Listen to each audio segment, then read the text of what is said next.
Welcome to DC Studio Showcase. I'm nerd commentator Frankey Smith. I am entertainment journalist Tyler Coates. I'm comic correspondent Coy Jandreau. And we have two very special guests because, I don't know if you guessed it, a film came out last week. Do you guys know? I've heard of it, I Yeah, think. you've heard of it. Yeah. Superman came out last week, so we decided to do a roundtable with two very special creators, host, everything, right? We have Brandon Davis. He is the creator of Face Hero and the lead host. Yes. And you're a wrestler, right? Yeah, OVW. Oh, that's Yeah, awesome. that's fun. There Thank you. will be no wrestling today, please. What? You have I'm to here to stay body sitting. slam Coy. You have I'm to putting him stay- through the table. That's the third act of this. And Stay Coy, tuned. Actually, I don't know if you guys know at home, Coy is part of a small indie channel called Real Rejects. And he snuck in another host, Greg Alba. And I need to read this very nice blurb you gave us. Founder and lead host of The Real Rejects, a channel that focuses on sharing and showing their emotional connection to movies and shows via reactions and reviews. We thought you'd be perfect. That's what my publicist wrote? That's what that is what they wrote. I don't agree with that at all. But we invited the two of you because we wanted a fan reaction to the Superman film. We all got the opportunity to go to the Warner Brothers lot yesterday, watch it for the first time. We were the first in the world, minus like very special corporate people, I think. And people in Brazil and... No, They only they didn't saw see it. They minutes. saw clips. Yeah, those are just, we were the Yeah. first. It was just us. It was just us. They saw like 10 to 30. We saw the movie. So we were the first. Yeah. We feel very special. That's on my resume. It's on your Yes, resume. I saw Superman Superman first. screen. Yes. Yes. Yes, it's pinned in LinkedIn. my profile. Yeah. And we wanted to give our initial thoughts and reactions without any outside influence on it. Yeah. That's which is scary.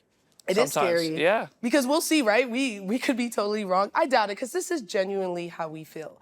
The good thing is we have a real professional with us. Tyler Coates. Yeah. He will be moderating. Making sure that we keep everything in order. Before we get started and before I kick it to you, Tyler, I'm going to give Coy three actually. I think that's important. 3 seconds to scream. Because I know you're excited. Get it out. Get it out. We'll get this 3 We'll time it, seconds. yeah. Let's time it, Tyler, and then we'll get right into the review. Yes! Perfect. That was actually only 2 That was seconds. right on 3 seconds? 2, actually. 2. Wow. Brevity. Kicked He out. practiced Known it. Yeah. for it. Did I That see is the shortest reaction you will ever in your life. Anyone on the internet can get from Coy. Coy doesn't really cry. I'm pretty sure I saw you crying. I cried 3 times. Coy doesn't cry? No, 4 times. I cried 4 Coy times in that is film. the most emotional person I've ever He is, but he doesn't shed a tear. Yeah, Weird. I'm emotional. Yeah. I just don't do well getting it out, which Yeah. is so good for my health. When we talked about it before we watched it, people on the set were like, "Are you guys excited?" And Coy said, "I feel like I'm having a C-section scheduled." That's how he described it. What? Why did nobody react to that? We all said, I nodded my head like, I understand, but I really don't get what it Okay, is. so when What you do you have, mean? When you have a baby, sometimes you just go into labor. But when you've scheduled a C-section, you know your day is going to change your life. That day will change the rest of your life. I knew this film had the potential to birth my new experience. Why don't you show them the motion spread that his you legs when use he for a said C-section? Birth my Superman experience. Now we know what the C in C-section Yeah, stands this for. is- Boy.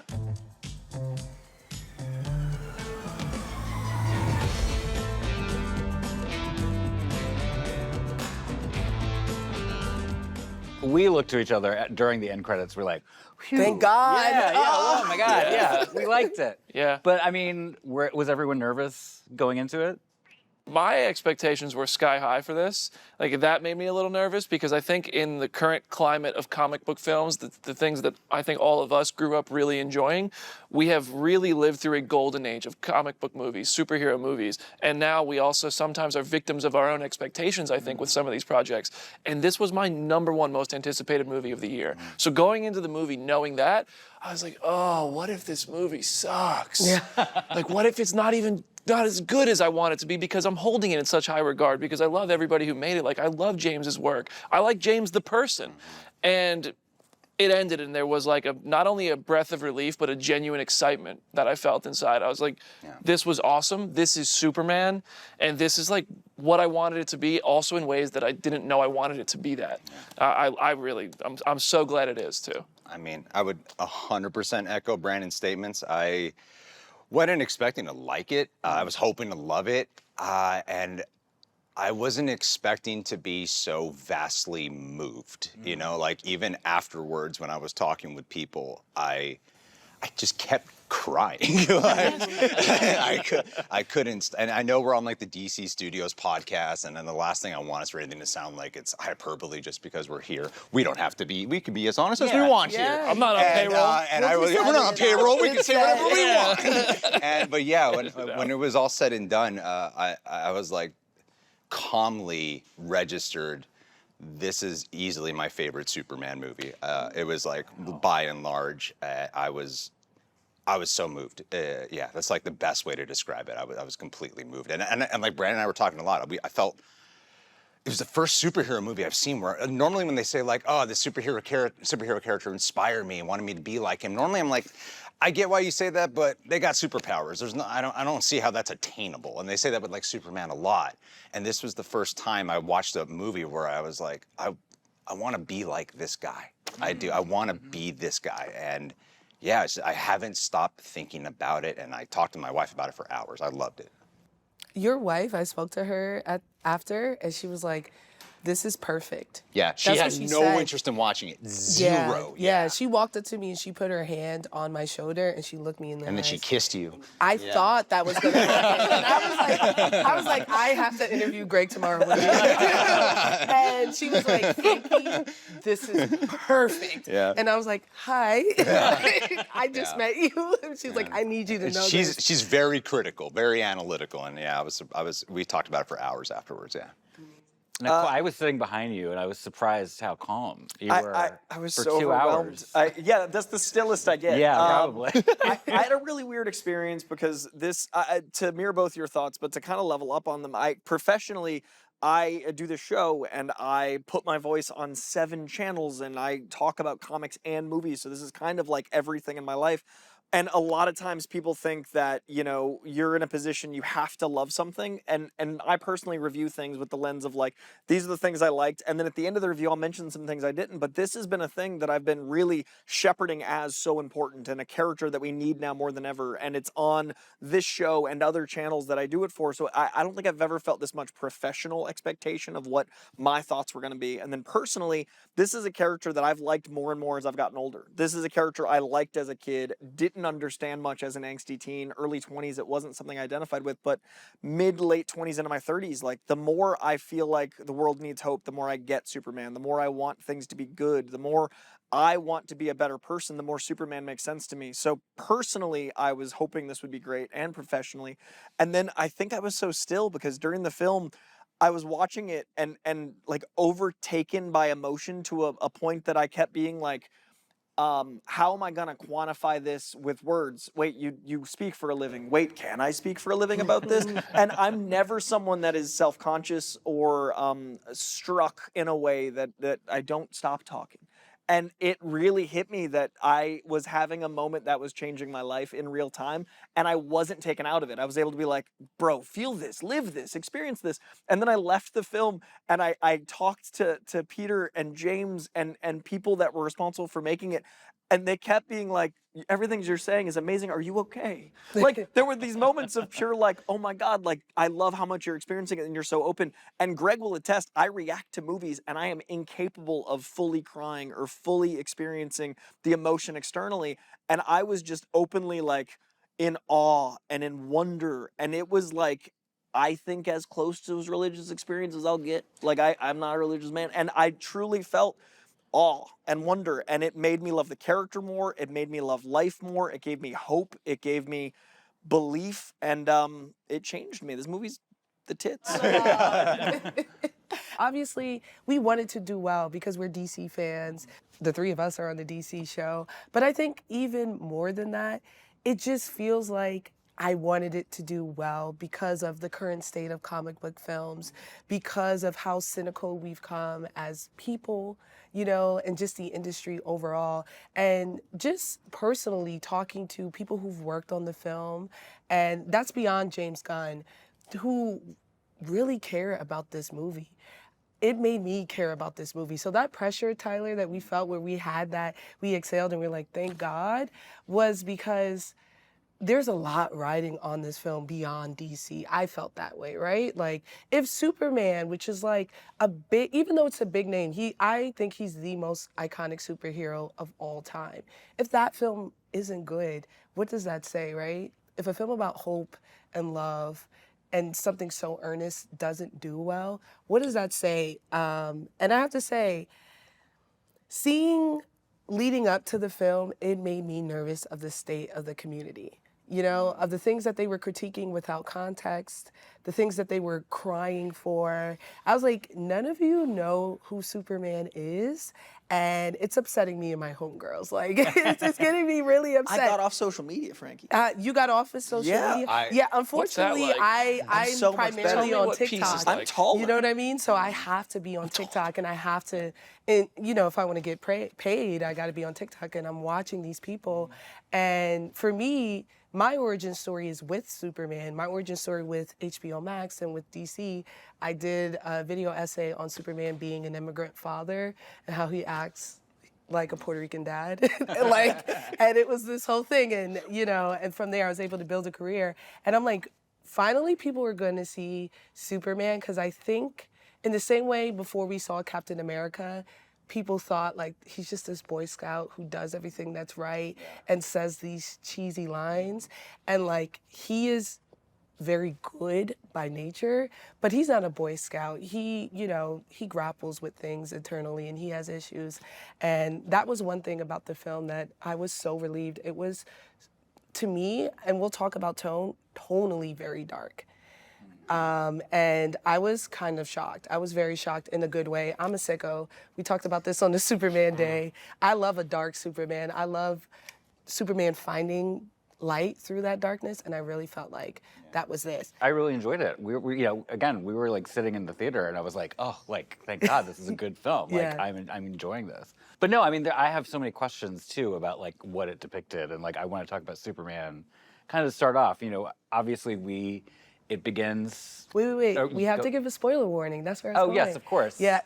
Spoiler warning. Spoiler alert. I mean, There'll be many. Yeah, there will be many. The film has been out for about a week now, but you know, definitely go see it. But if you haven't, we will be spoiling if you care. I don't think spoilers would actually ruin the film, truly. But you know, Oh, I'd have been mad. There's Yeah. moments that go see the movie. Well, come back. so to start off, so it opens 3 years after Superman has revealed himself as a superhero, and I'm really curious what you think about the depiction of Superman in this movie, and especially because we learn early on kind of the immediate tension that we feel, the conflict with Superman. Lex broadcasts the message from his parents. And we learn that his parents basically sent him to Earth to like rule it. That really shocked me and surprised me, because that's not part of the lore that I've ever heard of. So I'm very curious how that changed your perspective of Superman, but also where he comes from, the Kryptonians. Like, did that change anything for you? For me, I thought some of it was lost in translation. Like, yeah, they were translating it to English, but they don't fucking know Kryptonian. But you know what I so mean? many linguists.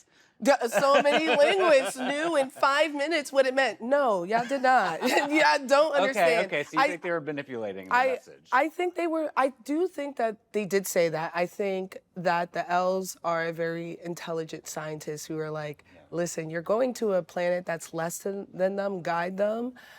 But I do also think like, you know, in Spanish, you'd say one thing, and it's not funny if you translate it in English. And you're like, if you heard this in Spanish, this is hilarious. But you just can't translate it correctly. You know what I mean? I feel like maybe it was I think it was more about leading the people. Yeah. And I think that's where the loss in translation occurs. because, you know, I don't feel like the message is be a tyrant ruler over these Homo sapiens. I think it was more about like, you're going to be this gifted being there and you have a responsibility and you'll have to lead and guide. So much of this movie is about communication. So much of this movie is about media manipulation and warping the littlest things of context. You were talking about the online experience of leading up to this movie. This movie is weirdly reflective of that, and I think that's what they do with the message as well. Like even the way Jor-El's saying it isn't, he's not saying it with like an angst, you know, he's saying it very calmly. So I think it was a manipulation of the text that they worked to sound like rule, but no, that's not what it was. There are some comics where that is strongly implied, that is the idea. It's depending on the writer, depending on the era. Superman's been around almost 100 years. I think the cool thing about it is they did double down on linguists said this is what it said. They did double down, but then our read of it is calm, is seemingly benevolent and loving. But we don't know if Krypton is a place where conquering is part of that. Like, so what I liked about it is I think that even if it is true, the beautiful message is he is reading the love and receiving the love portion, interpreting the rest, and then at the end of the movie, we see how he experiences Ma and Pa. Right. So I loved that it kind of covers a lot of lore in canon. It's gathering 80 years of Superman canon and going like, this could be interpreted this way. He is an alien from another planet. He's choosing benevolence no matter what the mission was meant to be. And I think that's a beautiful message about like evolving and like what Lex was trying to manipulate into something linear, because that's what Lex would do. That's what Lex, like he sees it as. So it is canon and not canon depending on which arc, you know what I mean? Right. What also represents, it's the classic fear baiting about immigration, is that people are going to come and like take over and they like use your culture. They use a perfect immigrant to do it, right? Yes. He's a handsome, tall, white guy who's from a planet that doesn't exist anymore. So it's like, and he says it in the film. He's like, listen, my planet gone. We can't even do it if we wanted to, you know? Imagine if this happened in our world today, if there was this broadcast that was found about this savior that we all looked up to. There would be half the people that we interact with, whether it's in daily life or online, would say, oh, this guy is here to be Omni-Man. Then the other half would be like, he's never shown us anything to do that. I don't believe this message. This is not real. And there would just be people arguing about that. And the monkey bots that Lex Luthor has hired would go to work and do their thing. And I found that to be a really interesting thing. And I mean, it is such a timely commentary on how the news is perceived now, how you could literally have a fact and people will choose to believe it or people will choose to deny it. And this was interesting because it showed pretty much everybody except those who literally knew Clark and Superman. The people who knew both were the only ones who seemed to not believe he was bad. And everyone else in the world, at least that we saw in the movie, seemed to really just instantly turn on Superman. And I found that to be interesting. But that's such a good point, because like I feel if this movie came out 10 years ago when everyone suddenly turned on him, I feel like we'd be, oh come on, that's ridiculous, they're turning too fast. But we see the way the world responds to anything that comes out of media today. So once that switch happened with the world turning on him, it's like, wow, what a great reflection of how media plays today. And I love the fact that they really played on the harem aspect of it, because as much as we want to be free and all that stuff, I think as a community, we're very conservative. So imagine like if it was, oh, this guy's here to rule us and he's having sex with a lot of women. And it'd be like, I don't know, but for some reason that fact, I realized that they were all harping on, even that evil dictator was like, yeah, he also thinks our women are beautiful. What? There was like a moral element they were trying to strike down too. And that is something people use in tactics in media. You try to find like a moral thing that like, oh, we disagree with that. And I think it's really interesting that the film opens and continues a through line of using practical in order to make us feel grounded enough for you to feel those things. Yeah. And like both of you mentioned feeling like, oh, this is a Superman that's attainable. This is something I could actually do. And then also we're paralleling these giant stories to our world. And I think a huge part of the success of the film is that it somehow felt like our world Yeah. while being the most bright and colorful golden age comic to date. Like it did the magic trick of it feels big and larger than life, but like our life. Well, I think early on in we'll go into more details, but like when Superman is being asked about the social media response and he's trying to brush it off like he's not bothered, but the super shit thing comes We up. all I read was it. like, oh man, what a relatable Superman. Our Anytime audience someone that was tells made me for. I don't read the comments. I'm like, Yeah. you're a liar. Oh my God, I You know. were telling me you uploaded something And you didn't see get what these people said? notifications. Yeah, piss off. Yeah, you're not better than me. We've all read it. It's I've okay. never felt more like Superman than yelling super shit. Yeah, Thanks, he's like, David you know Corenswet. that's a trigger. Well, to continue the media element of this conversation, Lois Lane, and again, like this film kind of drops us into this world, fully developed. Lois and Clark are together. They've been together about 3 months, and she knows that he's Superman. It's nothing serious, okay? It gets just serious. playing But, around. Yeah, they're just talking. That's what my wife says about us. Yeah. But very early in the film, we see the scene that we saw in the trailer where Lois is really grilling him, holding him to the fire, and he... because first of all, Clark is getting exclusives from Superman himself. I feel like Clark, we can get into the Daily Planet's journalism, but I feel like it's not very solid here. but I mean, not Is that a ethical conflict of journalism interest? happening. I don't know. She Is that- presses him about that, Yeah, right? she does. She was like, this is a shitty thing you're But doing. she's still sleeping with her source. So all of them are none of them are great journalists, really, but we can get into that. But it's the first time that They Clark... all are at the are Daily sleeping Planet. with their source. Everyone The is a Daily- very... and I they are will all- say the Daily Planet was so hot as a Oh my crew. God. Yeah. I And was Perry like, White knew it. They're all trying to bait He's Jimmy just like, Olsen? how long's that ago? Literally, everybody is like in their intel. Yo, I love it. It's insane. I mean, how many offices you work in that is not the case? I felt like it was I- so I- accurate. most offices, Pause. Coy. What Hold on are a you second. talking What's about? going on here? at the What Daily happened to Planet? our DC drug? We do not sleep with our guests. HBO, baby. Citizens of Reject Nation. He was like, who doesn't sleep with the guest? Let's talk about my harem off air, all right? Let's,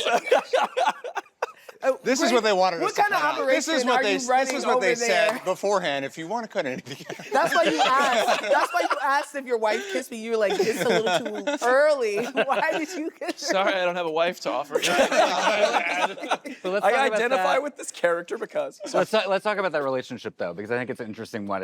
It's personal, it's professional, it bleeds into unprofessional. But I mean, what did you think about Rachel Brosnahan as Lois, and then that core relationship between them? My favorite character, truly. Really? Yeah. It made me, I was like, am I a good journalist? Like, while I was watching that conversation, because she wasn't afraid to ask questions. She seemed very impartial while she was having that discussion, to the point where he had to turn off the recorder and be like, you don't believe this? She was like, no, but these are things you should be asking yourself. These are things that you should be considering.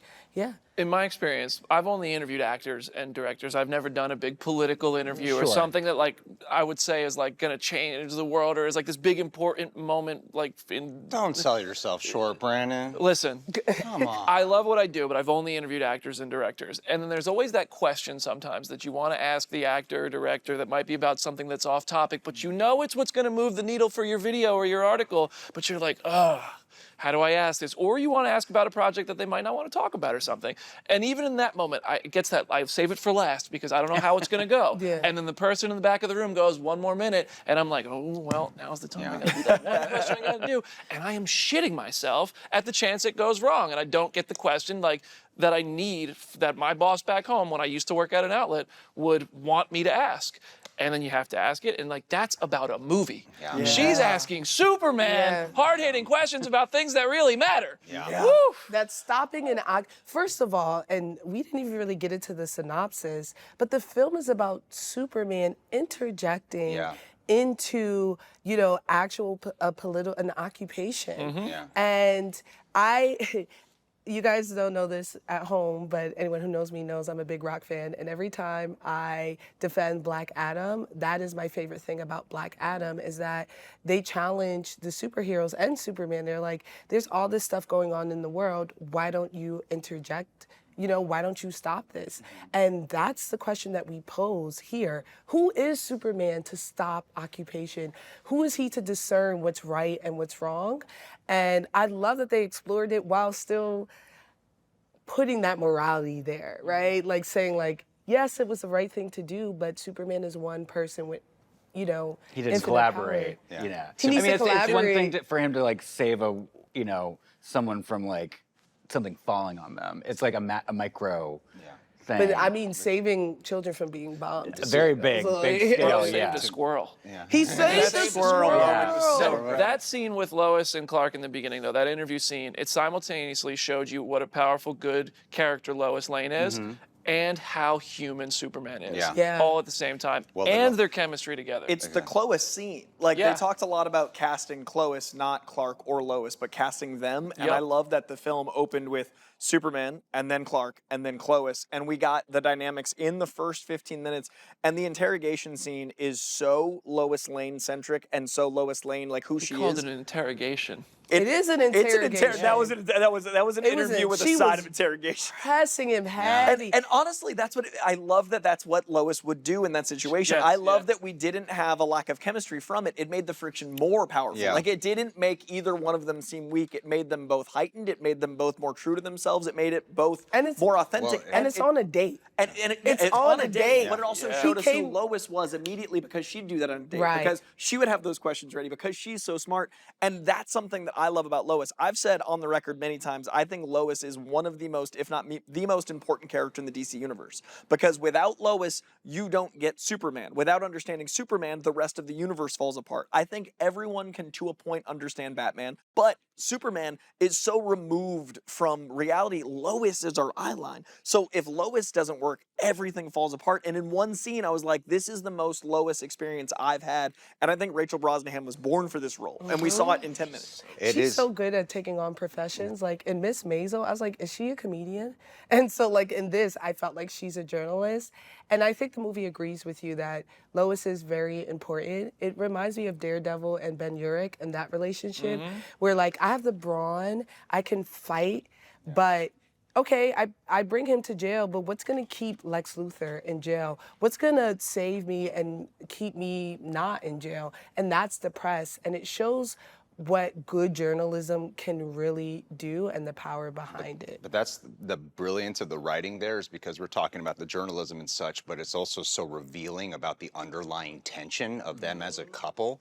I liken that scene to the Jeff Goldblum, Dr. Hammond scene in Jurassic Park as like the great debate that sets the stage of the ethics. Like, I found myself as an audience member early on hearing this argument, and going, yeah, Superman actually seems a little bit arrogant, actually, right now. He seems a little, like, I'm factoring in politics and all these things, and I'm hearing what Lois is saying and how Superman's getting so defensive, but when the time the movie comes around to it later, I was like, but why factor that in when we're dealing with human lives, with children's lives?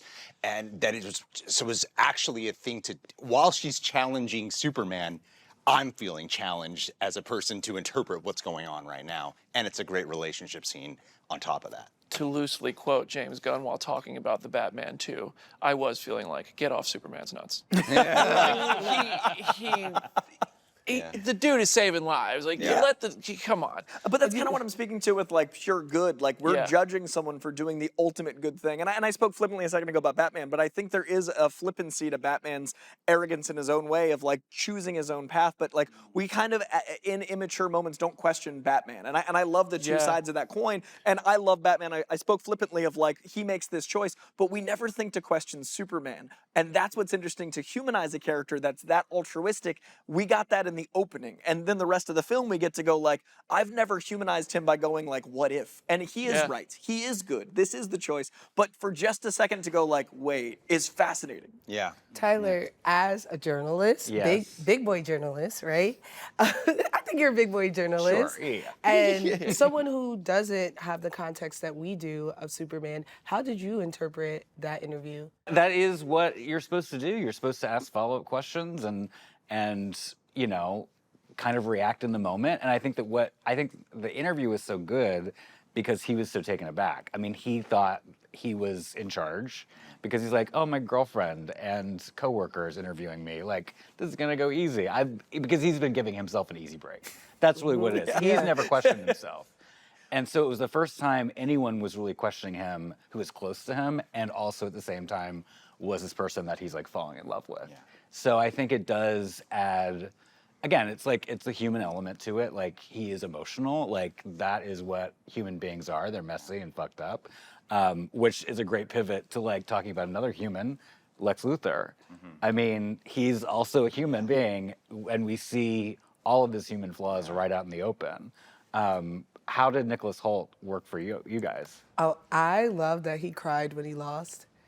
That was I was like, yeah, he's a big baby.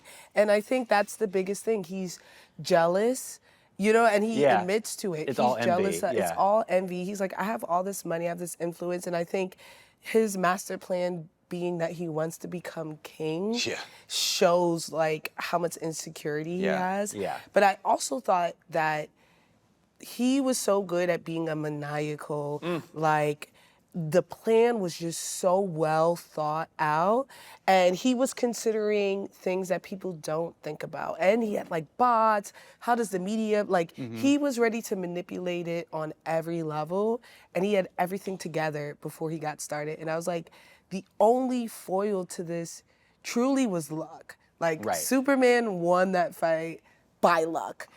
I mean, and having a dog around ready to go, you know what I mean? Like, that's because Lex Luthor is formidable and he has so much access.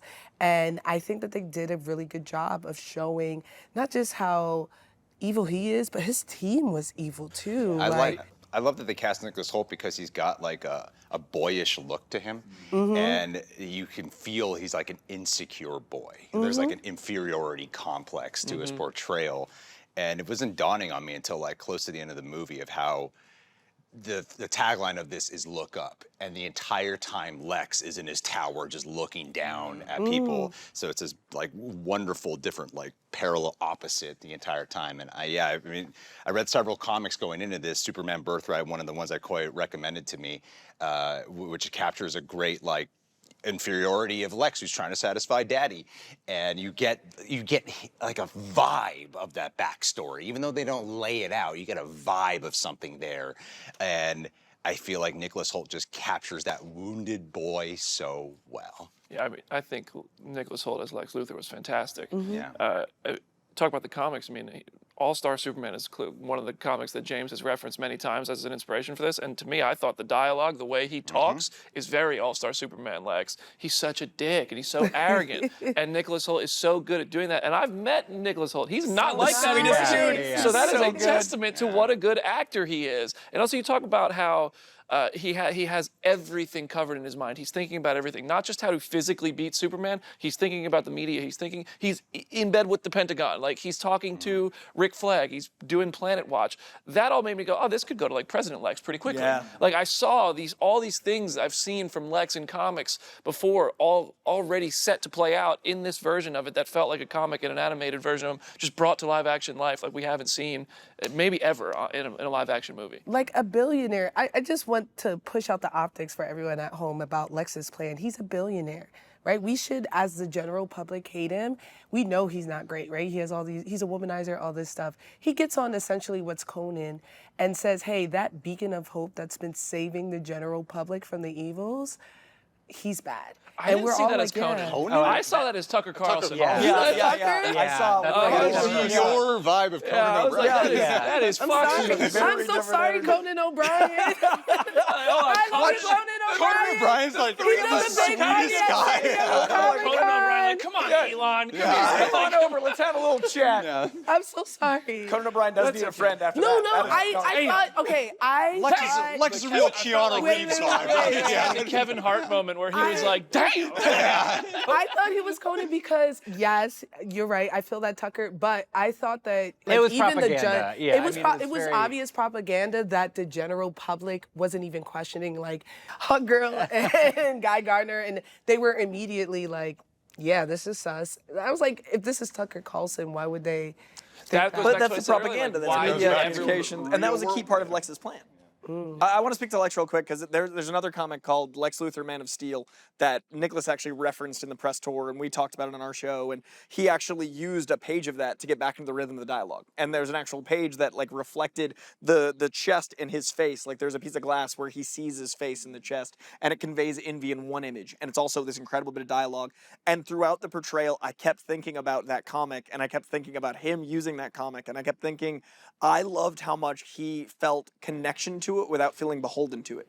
At no point did this feel like a movie that had to do one run. At no point did this feel like it had to be one through line. But at the end of the day, when the movie finished, it felt like a graphic novel collecting adventures. Like All-Star Superman is not a 3-act structure. It's a lot. Right. And this to me felt like that's what James took out of it. It was like All-Star Superman in scope and in weirdness and in pivots, but then the actors are playing certain arcs they feel. And that's way more Superman to me than going on one through line, because the character's been around too long for there to be one story to be accurate.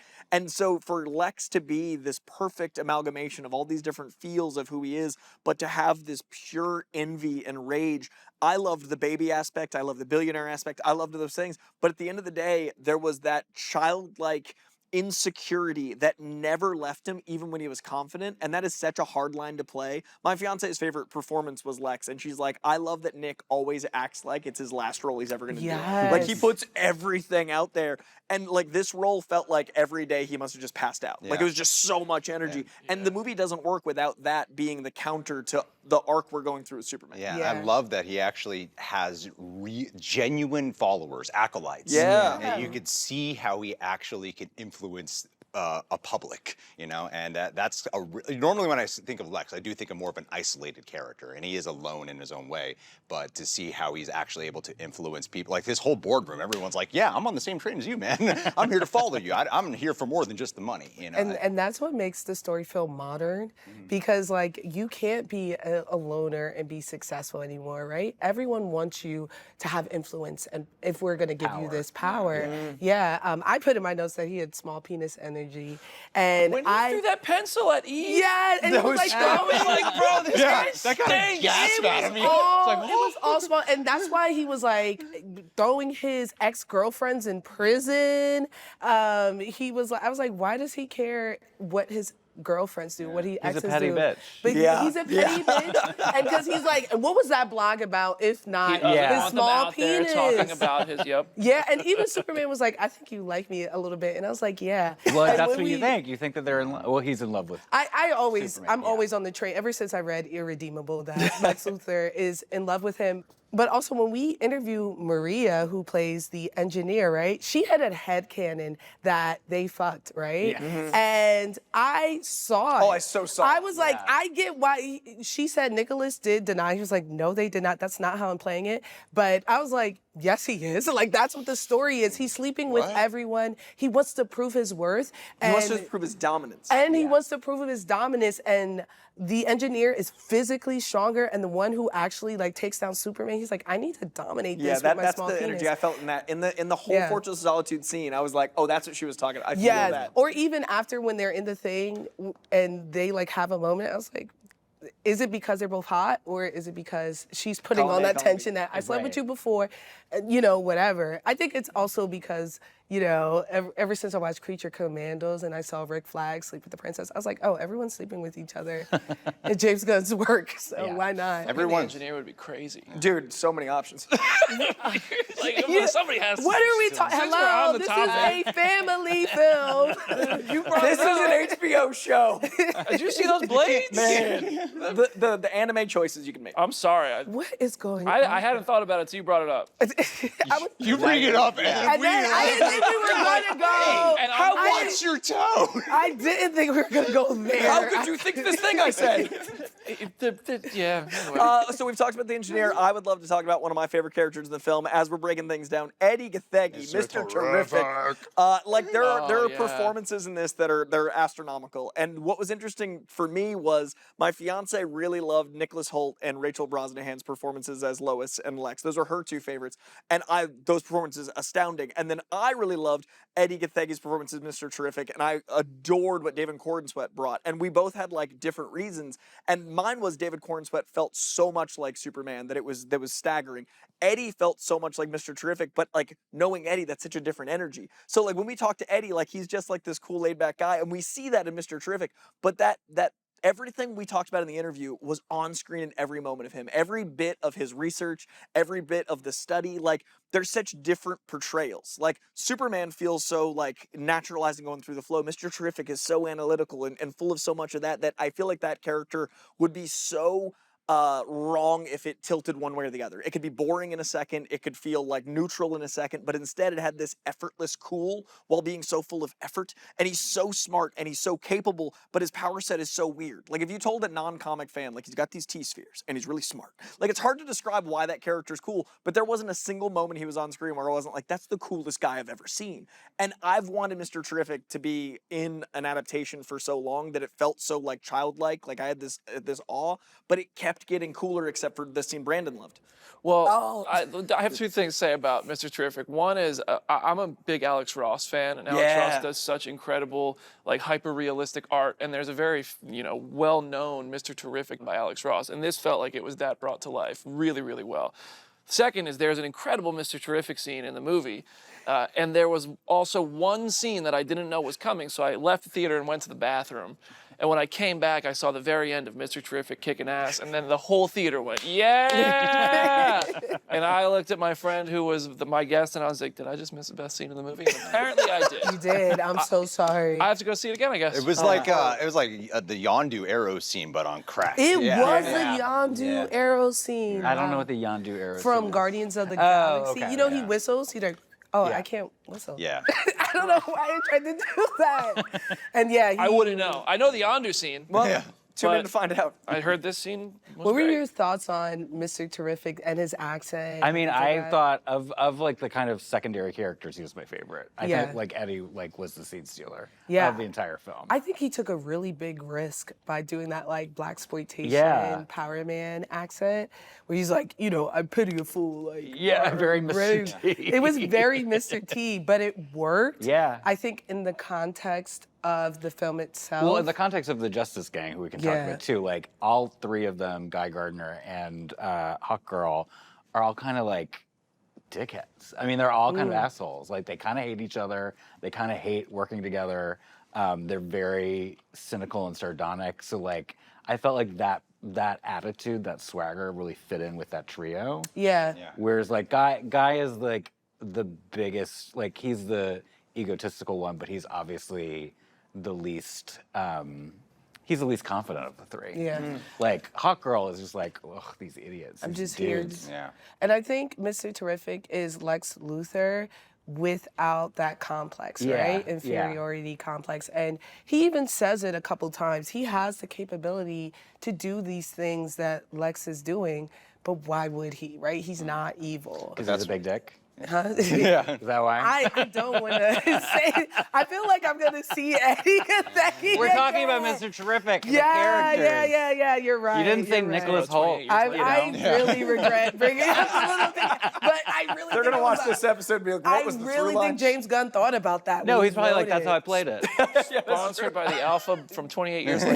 Yes. Yeah. And those pills that. Yeah, I feel like the Superman and Mr. Terrific are a great like opposite to Lex in its own ways, and I love how it's like my first introduction to Mr. Terrific was not the comics; it was actually the Arrow show, which is a very different Do interpretation. not get me started on CW. Yeah, very different interpretation, a lot more gregarious, and where here you got a guy who's way more stoic with the irony that he's called Mr. Terrific.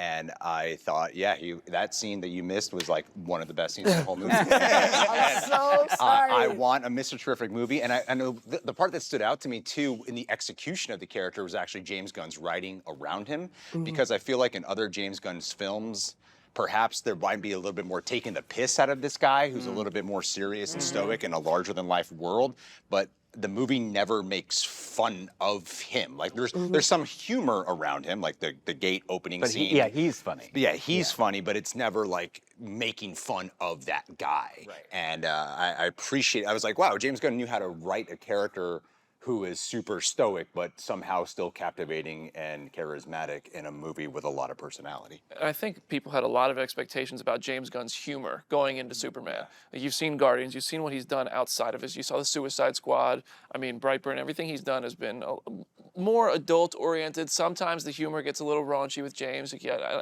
I always thought like, what he's doing is true to the characters he's creating. So going into Superman, I was like, I think he can sort of dial back that sort of Guardians humor that you see the whole time and turn it into a Superman tone. And I think that's what he did really well. The only time I felt like we got that sort of Gunn humor that you expect is with Guy Gardner, where it fit perfectly. Yeah. Yes, it was perfect. The middle finger lanterns cut, like, Perfect. it was great. So I think that like James found a way to make a Superman tone, and also people talk so often about James Gunn's humor and how there's so many jokes in James Gunn movies.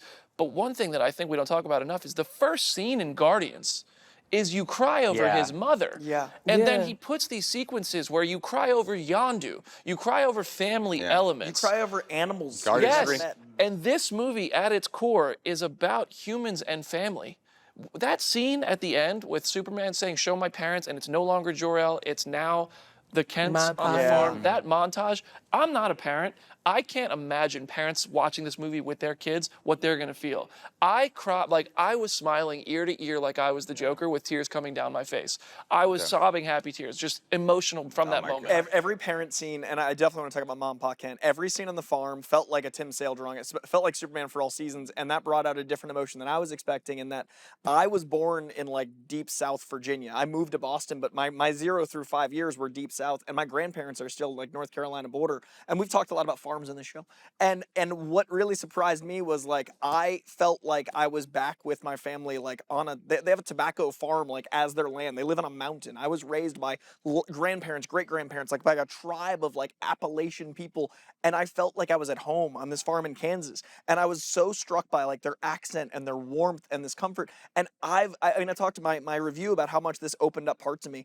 I moved to the city, and I've always been like, I don't know if I can move back to the South. It's a slower pace and it's a different culture. In watching those scenes, I was like, I have a little grass is always greener. I have a little FOMO for the like warmth and love, and I never thought I'd get that from a Superman movie where I'm like, and then by the end, I was just openly weeping because I was thinking about my parents. They're coming to the premiere. They've never seen a premiere experience. So like, I get to share the Ma and Pa thing with my Ma and Pa and think about my grandparents. And the whole thing was like, this is a giant spectacle superhero movie, and I'm in the feels about my family, my real family. And I don't know that a film has ever got me on so many levels. And for you, think about like, I've known you for so long. I've watched you work your ass off. I know your parents have watched that and they're so proud of you. You get to go do that. You're going to be Superman sitting in the chair, looking at those memories. Like my dad taught me to read through comics, and now I'm going to be like, look, comics. Like, this is so special. Yeah, dude, it's awesome. I mean, I read For All Seasons like last week because of your recommendation, and what that comic really captures is how this Superman, like you see other people's perspective of Superman, but you see this is really a guy who was raised in Kansas. This is really a guy who grew up on a farm. And I feel like this movie, out of any Superman movie, that's what David Corenswet captures in the personality is, he's a guy who grew up on a farm. So when they're doing all that like how we brought up at the beginning with the message from like Jor-El and the Kryptonians, but this is really about, he is the product of the nurturing of Ma and Pa Kent. Yeah. Like they come in so late into the movie. They have a scene early on, but they come in so late into have a direct scene with him. But that chemistry shows like, oh, this is why Superman is who he is. Like it's shown without having to really say it. It's shown right away. And he says it too to Lois before, when he comes back to the apartment. He's like, okay, I never saw the full message, but this is how I was raised. And he talks, he's like, this is how Ma and Pa Kent told me, and this is why I saw the message this way and why I feel this way. It's funny, during the film when we got to the Kent farm, I did try it. She turned to me, she's like, that's a big house. And he's like, don't you dare. I was like, Frankie, there is wood paneling. I was like, wood paneling is not rich. Yeah, okay. Oh, so I don't know if you guys know, but we were doing our Superman episode, and you were debating whether or not Superman's rich. Was rich. I know. Well, not and rich. James Gunn got into it on Threads with you He too. did. And not that it was rich. I said he to me wasn't poor. Yeah. And that's because, and I will say, when I did post it, there were a lot of people who agreed with me because when you're from a big city, not only are we poor, we're in the box. Yeah. So it's like, at least he's poor on this estate with cows, you know? It was an estate. It was They had a lot of acres. humongous. It's a lot of work, that estate. Houses on that estate. I think one was a barn. Yeah. What the fuck Which is a you barn? work out. A barn is where you What do you keep put your in tools. barns? Tools. All your tools, Now you the own tractor, tools. the You hay. see what I'm saying? You're paying off those tools the rest of your life by still doing the got work them. from That is sun up pretty to much sunset. yeah, that's true. People are putting Uber Eats on Klarna right now. You get what I I'm don't think they saying? have Uber Eats where the Kents live. They don't need. I don't think they They know don't Uber need Eats is an Uber op- Eats 'cause because they they're- have food. So you're saying that makes them rich? It makes them not poor. Depends when they bought the house. I think what we're both saying is that it's beautiful to see what richness is, and richness is family. Can I? And richness is fair. And I will say that did paint, I'm glad we had that want to conversation elaborate on because it did paint us like how I visualized Superman and how I interpreted his upbringing. And then it shifted once I was like, oh, in my mind, he's supposed to be dirt poor. And it changed like how I thought of Let it. this man take a shower, okay? The scene when Pa Kent is talking to him outside, that really broke me. Fuck, I'm gonna cry again right now. It's actually getting me right now. And the reason why is like, I mean, I'm sure like a lot of us in this room, I definitely struggle a lot with like my own self-image, depression. I feel like my nurturing growing up, I've had to make a lot. I feel like I'm a good person because I make a lot of choices against my actual nurturing that I had growing up, and I've had to make so many changes. So when he's talking to him about like, hey, whatever you were sent here for, that is not what defines you. What defines you is the choices you make, and how he's like holding within. That resonated so much with me because he's like, everyone's turning against him. All these struggles are happening, and that scene really spoke to, like, it's similar to the whole thing about being kind is punk rock, because I know what it's like. I feel like a lot of us know it's so much easier to be negative and cynical, and I feel like I'm constantly struggling with that, being negative and cynical and this self-talk. And that's what I mean when we were talking beforehand about this movie made me want to be a better person and self-reflect. And in that scene in particular, hit home for me in ways I did not imagine it actually would. And the part where he's just like, I'm so proud of you. You know, he says to his son, I'm really proud of you. It's like, you sit there, you're like, huh, I wish that was me right now. It was so I wish powerful. somebody was telling me they're proud of me. I don't know that I've felt warmth from a movie like this. Like Yeah. I like Guardians had the same. Guardians 3 made me so emotional like this. Like Guardians 3 really, but this felt like the warmth of the level where James is now, but like some of the Scooby-Doo sensibilities of the lightness. It feels like this beautiful encapsulation of the career, but with characters that like I think a lot of people interpret differently than I do. Like I kept saying like this movie is the character I've always seen. Like this felt like the Smallville character with the budget. It felt like Christopher Reeve, but with like today's technology, but like as all of it, but all of that doesn't work unless these emotional beats work. Like the Superman stuff doesn't matter. We haven't even talked about the action because of how much the heart matters. Yeah, Like that's we've exactly. talked for this long and we've not talked about the use of the Z-axis, the sweeping shots, all of the shots that like make you believe a Right. man can fly in a new way, because the heart of the film is why this is so special. Yeah, I mean, like, that's the thing that spoke to me so much is this guy is doing, we all know what it's like, and I especially know what it's like, where like, I'm doing the best I can, but I feel like everything is working against me. So for him to have that moment there on that farm, to be like, he doesn't say it, but he's like, you are doing the best you can, and you're making the right choices despite however things are going. So yeah, pitch perfect to me, man. And that leading to the showdown with Lex at the end, where Superman is like, I am a human. Yeah. I make mistakes. Yeah, I exactly. do my best. I was like, dude, I feel seen right Yeah, now. exactly. Like, Exactly. I feel like I've been that. I've thought that. I haven't articulated it, but it's like, yeah, we all are people trying to figure it out as we go. And I think a lot of people probably look at people who do what we do, and they're like, oh, you're held to a different standard. Your life must be amazing all the time. And look, dude, I'm sitting here talking about Superman with 4 friends of mine on the DC DC Studios showcase. This is an unbelievable moment, and people would pay to come do this, and we get to do this like for a living. It's insane. Yeah. So, and then you just go through life, and you're like, I'm doing my best, and then I'm going to leave here, and I'm like, well, what is the next thing I have to do to continue doing my best? Because it never ends. This is the last thing I expected was to have a movie that made me self-reflect. That was the last thing I expected. That's James I thought it Gunn's was like whole this thing, much. though. I didn't think it would this much. Like I thought I would be like, man, I love Superman. I think goodness is still good. I didn't expect to be like, I woke up this morning, first thought. I was driving, second thought. Like, this has stayed on my mind. Kid you not, a real thing happened halfway through the movie. There was someone whose watch went off, and I was hit with like this blind seething rage that it like distracted me. And then I had to do all these mindfulness things to like try to be in the moment. I'm getting a little, my mind's in two places at once. I'm getting so many to make. And then I actually had the thought, what would Superman do? How would Superman react? And I'm like, oh my God, this movie's already doing something. Just like that, man's life is A man's life is I was ready to crush his and you would have ruined all of our night because We wouldn't be here right now just in prison talking about it. Can we talk Soups would be dead right now.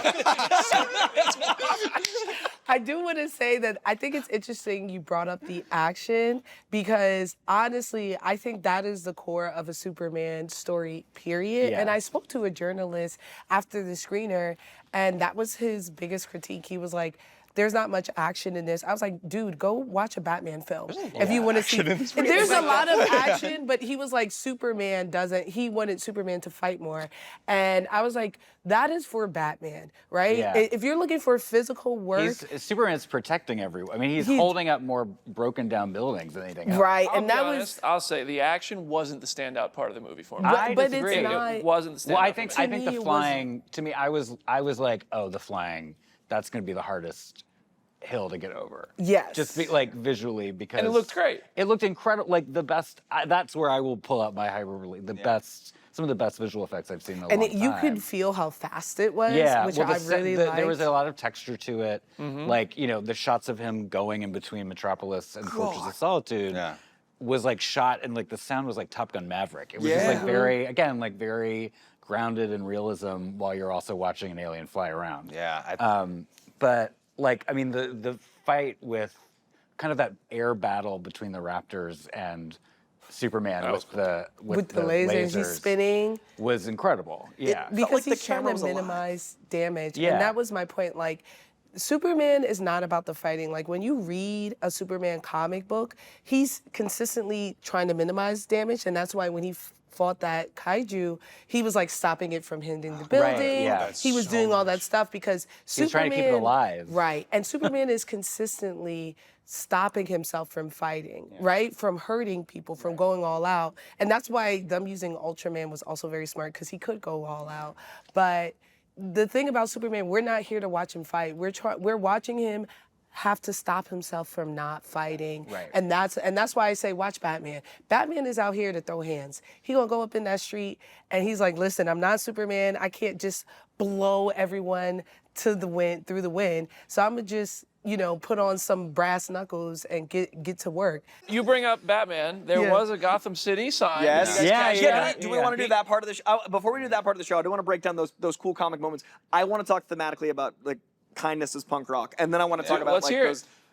We had an episode that that we filmed before we saw the film. We shot an intro and outro. But it'll air after this. It's gonna air before this. It's the Nicholas and David 4th of July. Oh, okay. So we shot our intro for Nicholas and David before we saw the film, and we were just in conversation talking about what today kindness is. And out of complete circumstance, I was just saying, like, I think Superman's punk rock. And we had like a fun banter about how that is. And I just said it as an expression because I think today being good and being kind is counterculture. I think it is not the norm. And I think that's something that isn't acceptable. We shouldn't think, oh, everyone's angry online, I will be too, this is fine. We shouldn't think, oh, if everyone's doing it, like, it's the worst case scenario for like jump off a bridge, because it's getting all of us worse. Not only did this film counter that, it literally posited the coolest thing you can do is just be good. It's not like, usually I think of Superman as good for goodness sake. This made cool good Yeah. and good cool. And I love that the James Gunn sensibility of punk rock has always been in his music and his needle drops. This film didn't need to do that. It had 3-4 songs in the credits. Like, it had needle drops, a few, and when it did, it was really like aggressive punk, but it was about the coolness that is being good. So the film itself became the needle drop of punk rock and of energy and emotion. That's why that punk rock line, when Superman says it, maybe that was the first scene that made me cry. First one right there. Yeah. I was like, oh my God, yeah, that is so true. Really resonated a lot. I kind of equate it to my own experience. It's like I'm in the world of wrestling now. And the first time I walked into a locker room, I thought, oh, this is going to be a lot of egos. It's going to be a lot of macho men. It's like professional wrestlers are not going to be nice people. Because when you watch wrestling, everybody out there is, beating each other up. You're trying to be a superhero yourself in the ring and get that kid in the front row to believe in you. And when you walk in, the coolest people, and that's John Cena, who's in this movie. They are the nicest people. Not then there of course are exceptions, but like in the wrestling world, it's like it is cool to be nice now, and that is punk rock. Like you associate wrestling with something like that. That what Superman's saying, like it is just cool now. Hopefully people get that. It's cool to be nice. Like you're gonna be more successful if you're nice. You're gonna have a better impact if you're nice. People are gonna have a better impact on you if you're nice to them. And especially if you're in a power position. You have Lex, who wants to rule with an iron fist and be king, and Superman has all the power and is very much in a power position, and he wants to serve people, not be served. And I think this movie really demonstrates that and is a great lesson for us. So let's talk about David's performance as Superman. What did you think? And Ultraman. And Ultraman. I gasped. You gasped then. Yeah, and the thing is, I know Ultraman. I know that he's Superman. See, I did not know that. I Yeah. was like literally, because I think this week, because we're filming this in the past, was when James like put the Ultraman image on Instagram, and I was like, "There's another fucking guy. I gotta know. Where the hell was he in the content capture day? Like, why didn't we interview this guy? Who the hell? We did. And then Surprise. it was like a nesting doll situation because you have the hammer of Baravia. Baravia. And then he takes his helmet off and it's Ultraman, and I'm just like, oh, Which fits into so the I'm like, theme. okay, well but I don't know who this guy is. So I didn't gasp, but I was like, oh, that makes sense. I'm dramatic when I watch films. I'm a gasper. I'll be like, but I knew it'd be him, but I thought it was going to be another actor that Right. looked just like him. I don't know. I just was like, maybe it's not him. Like, are they going to introduce other universes? There were so many questions. And so I wasn't sure what it would be. Or maybe they make it, what's his name? Superboy. Tom Welling did it in both roles, and I know that like Smallville felt like such a comp for me. Like this felt comparable to so. When I was feeling Smallville vibes, I was like, are they gonna go all the way with Ultraman? And they did. But they did enough misleads that I was like, maybe they won't. Like the guy with the mustache and the bowl cut is in the comics like Lex Luthor's right hand man, and he's a cloning expert. Okay. And like though he's never named, I was like, they cast the perfect looking dude. Like I don't think they ever said guy's name, but in the comics, the guy that looks just like that is cloning. So I was like, you've given me enough breadcrumbs. I think that's gonna be David. But when they revealed, I was still like, they did it. It was when they went to the Fortress of Solitude, and then they got let in. I was like, oh, Right. Ultraman has to be him, yeah. Which But is literally how it. I don't think you can like speak highly enough about how well David took this role. Yeah. Like he said Superman's mine now. And I fully respect that because he is like, I've watched the guy in interviews. I've met him a few times now. That's how he carries himself. He basically is Clark Kent. Yeah. But then the way he plays the two characters separately, you get to watch them blend together. You get to watch him essentially take the Superman mask off. I know Superman doesn't wear a mask, but you get the metaphor. Like I think he just showed he does this. wear a mask because Hypnotic Clark glasses. Kent wears a Those mask. hypnotic glasses, Hypno yes. glasses. Throwaway line that But explains so much. To me, he just owned the role without a doubt. He made me want to see him again immediately. I wish there was a Superman 2 in production right now. I've been waiting for this Superman my whole life.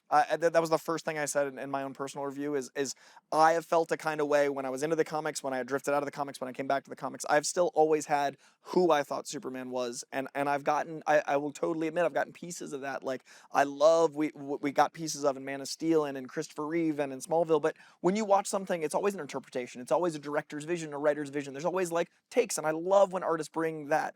This is the one where I felt like it was like, oh, someone hacked into here. Like, it felt, David Corenswet in talking to him, it's Clark Kent and it's Superman. And in watching him, there's always that concern of like when you talk to someone, you're like, how will that translate 200 feet tall? Like, will this convey once it's scripted? Will this convey once it's, and I was avoiding as much marketing after a point as I could because I didn't want to see too much of the film. So I was like, I hope the dude we've gotten to interview feels like that. And then within minutes, opening with Superman, it felt like Superman, and that already felt like such an achievement. But then when he was even more Clark than I could have imagined, and when it felt like two separate people, and when it felt like there was someone that was so good, it inspired all of us to like bring that home with us. And that isn't just anchored in the directing and the writing or David, it's in all of it. But David feels so wholesome and like a good person.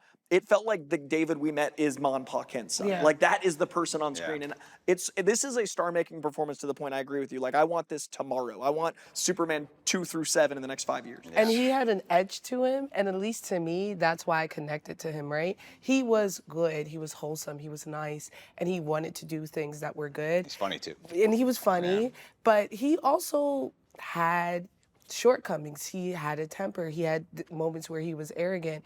And so the fact that he had flaws, to me, made him seem even more perfect. He did such a good job in small moments of having Superman leak out of Clark, and then Clark leak out of Superman, like when he's doing one or the other. Like when he's in the Daily Planet talking to Lois, he can have a little bit of that Superman cockiness come through. He's like, I'm not gonna, but I could. The Clark that came out right outside the planet when they go into Kiss, and that kiss, Oh my God. I believe in love again. Yeah. Like, Oh my not that I God. didn't, but How like, it went from how they tracked him in and then like started a going less. up. Like Yeah, that's that was never that's felt more crazy. That's single king in of my the world. life. Like I that, was that's the actually front of the really Titanic. proud like, of Rachel. I was like, you messed this up for Yeah. all of us. that Like, was so sell good. this kiss. I mean, It's one of the- I'm so happy for you. I feel like I've talked about David's so much in this talk. The last thing I would probably say about it is a lot of times people say like, this is my Batman, this is my Superman, this is my Spider-Man. And normally that's in reference to the one you grew up on. And I've never had the experience until now where I watch the new thing and I go, that's my Superman. And that's the biggest compliment that my personal opinion I can give. Well, we got to talk about the character with the most swagger in this film, Jimmy Olsen. Jimmy Olsen. Surprisingly, so did not funny. expect that. I was not surprised. That You is don't so just funny. cast Make it Skylar make sense. DeSanto, Yeah. you know? you and I talked about this briefly. Do you understand what I was saying about the turtle? Go ahead. Okay, so in the comic books, Jimmy has the craziest adventures. Superman's pal, Jimmy Olsen, is a long-running comic, but also there's a current run Matt Fraction wrote that is absolutely insane. I think it's Steve Lieber art, but the Matt Fraction writing paints this most fantastical, insane, larger-than-life world. Like, he turns into a turtle, he turns into other animals, there's clones of him, there's evil doppelganger. It's insane, and that's a character that wouldn't work this soon. Like, you can't do that yet. Gotta So earn what I that. love is, since they had a larger-than-life character, they're like, what if instead of the turtle and the doppelganger, and all, what if he's swagalicious? Yeah. And you go like 2 and 11, you make him the Old Spice guy.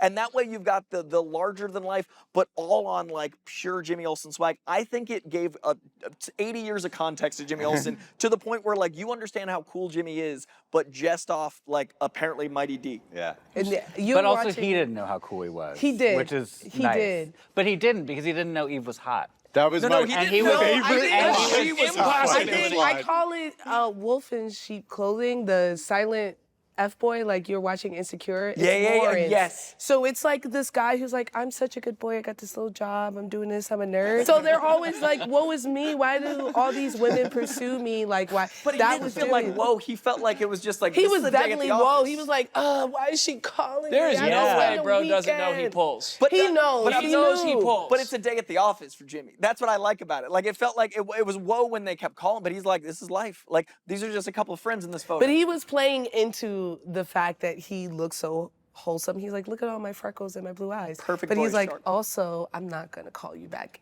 ever. Well, because she's obnoxious. There were so many people that looked like he wasn't calling. They were gossiping about him in the Daily Planet. Well, yeah, he's a So there cutie. were a lot of missed calls and missed texts, and I could tell by the text that Eve sent him that this is his MO. She was like, I can't believe you're one of those guys who ghost. So he's a ghoster. He knows what's up, and he was using it to his advantage. And that's why he knew he could just be like, hey, can you send me super secret information to a girl he smashed and dashed? and knew And that it saved the world. Jimmy And- Olsen saved and the I- world. And I- that's Jimmy Olsen. I love that Eve Tessmacher saved the world by leaning into her being underestimated because Yeah. she was like a bimbo, right? Like she's taking selfies, and even the Lex Luthor was not like, you shouldn't be taking photos in the Pentagon Right. with Well, me. he doesn't even see her. Like he Take- doesn't even he recognize doesn't even- her. Busy Yeah. throwing pencils at her.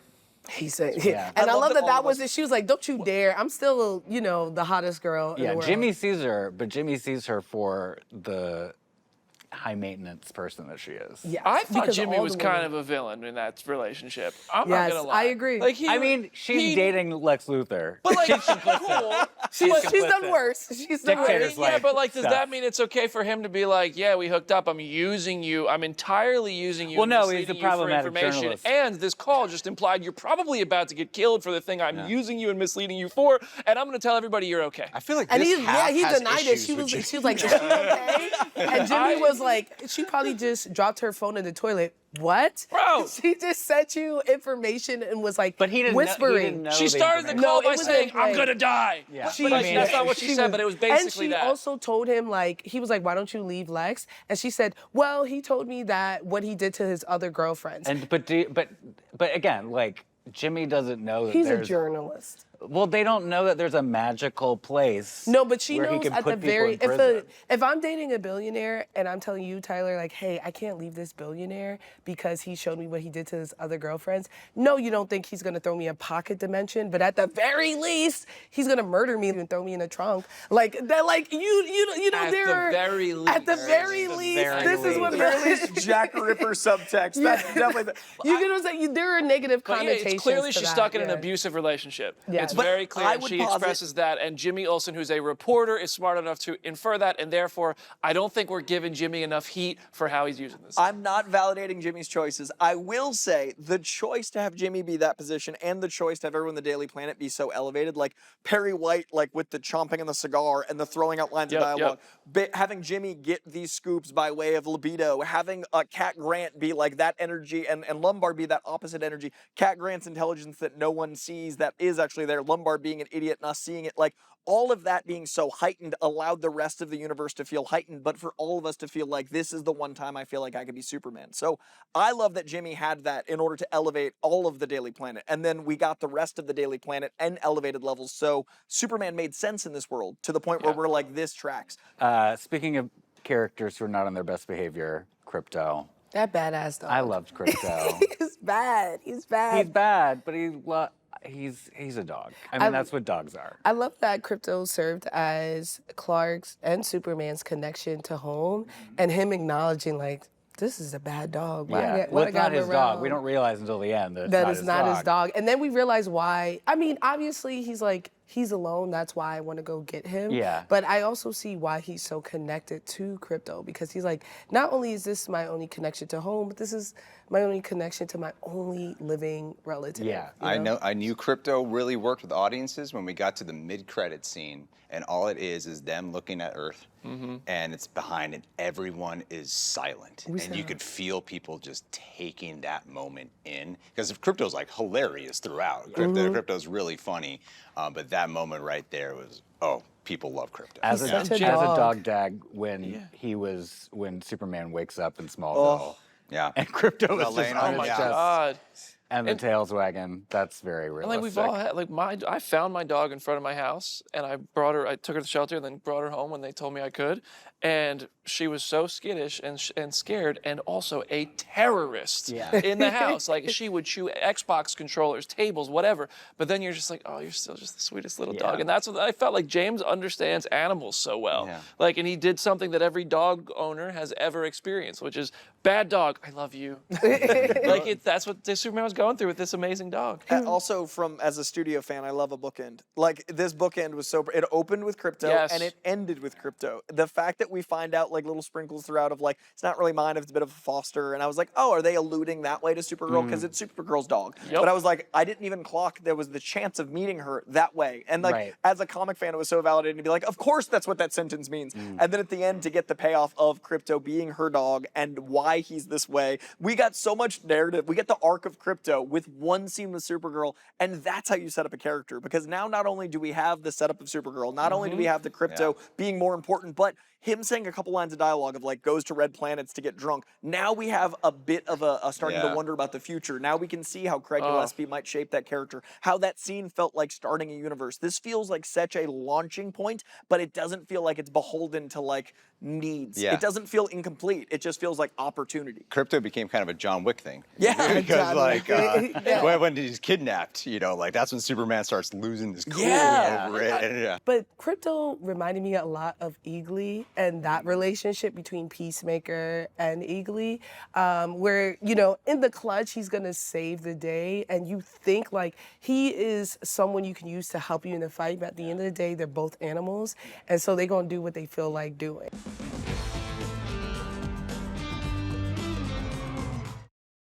As we wrap up this conversation, I think it's a good time to jump into our showcase spotlights.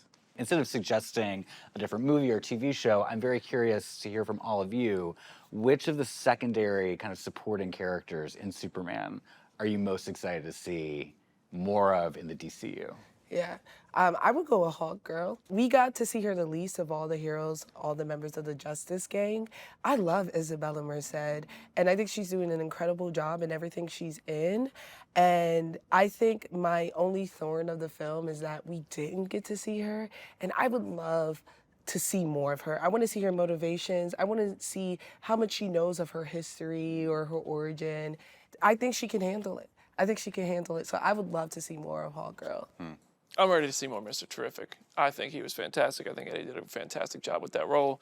Love a tech genius, and he stole the scene every time he was on screen. So Mr. Terrific for me. Jimmy Olsen banging women, emotionally abusing them. No, I would Dark say. detective noir. Gritty drama. Too. I was like, Skylar yeah, just found out. Yeah. Jimmy is not a good guy. I would say, I mean, yeah, I was actually kind of concerned about Guy Gardner being a little too much. And then this movie squashed those concerns, so I would like to see more Guy Gardner. I'm going to follow you. I'm going to say Hawk Girl and Isabella Merced. I love Isabella Merced. Just from our interview, she like made a big impression on me. She's so young, but like so, like, I don't know, assertive and confident. And like, I love her on Last of Us. she's the best part of the Last of Us. And every time she screamed as Hawk Girl, I was like, I'm into Oh, this. yeah. That Hawk scream, Yeah. she's like, ah. Yeah. Yeah. How's it go? Huh? What's it? Brandon, please. thought you were- I invited you on our show. Oh, you're demonstrating? You guys probably know my answer, but I've been saying since before I saw the film, I think Mr. Terrific's going to steal everything. I also, there was a quote where James Gunn said, like, I'm already writing the next thing. It isn't necessarily a Superman sequel. I don't know. That logo's behind me, but I don't know what it is.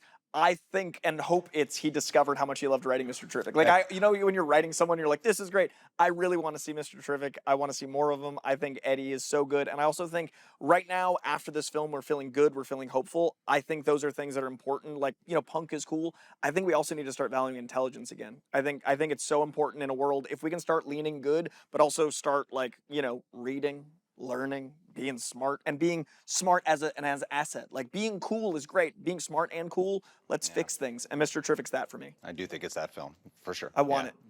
Well, that's all we have for our chat today. I know we could talk about Superman for hours and hours, but if you guys want to watch more of at least the three of us, you can catch new episodes of DC Studio Showcase every other Friday on HBO Max, HBO Max's YouTube. You can watch us on Spotify, or you can listen to us anywhere there's podcasts.